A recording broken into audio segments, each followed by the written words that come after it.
বেয়াদব নারী চেনার তিনটি লক্ষণ রয়েছে। এই তিনটি আলামত দেখলে বুঝবেন ওই নারী আদর্শ নারী নয়, সে হচ্ছে বেয়াদব নারী। মনে রাখবেন, পৃথিবীর ভিতরে সবচেয়ে দামি সম্পদের নামই হচ্ছে নেককার স্ত্রী। কারণ নেককার স্ত্রী যদি কারো সংসারে থাকে তাহলে দুনিয়াটা তার জন্য জান্নাত হয়ে যায়, আর যদি স্ত্রী নেককার না হয়, বদকার হয়, তাহলে তার জন্য দুনিয়াটাই জাহান্নাম হয়ে যায়। এজন্য ভালো নারী দেখে বিয়ে করার চেষ্টা করবেন, কেননা যে নারী বেয়াদব তার সাথে থাকলে আপনি কখনো শান্তিতে থাকতে পারবেন না। নাম্বার ওয়ান, এক নাম্বার বেয়াদব নারী চেনার লক্ষণ হচ্ছে সে স্বামীর মুখে মুখে তর্ক করে। স্ত্রী হবে এমন যে স্বামীর মন জয় করার চেষ্টা করবে, স্বামীর সাথে সুন্দর ভাষায় কথা বলবে, স্বামীকে দেখে মুস্কি হাসি দিবে, হাসি দেখে স্বামীর কলিজা ঠান্ডা হবে।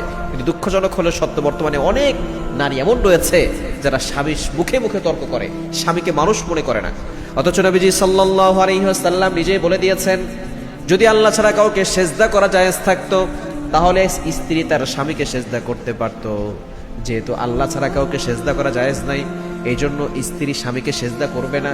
তবে অবশ্যই যদি স্ত্রী জান্নাতে যেতে চায় তবে স্বামীর খেদমত করতে হবে। কিন্তু দুঃখজনক হলো সত্য, স্বামীর খেদমত দূরের কথা, মশারি টানা নিয়ে ঝগড়া লাগায়। এরকম স্ত্রী আছে না নাই? খবরদার, এটা করবেন না।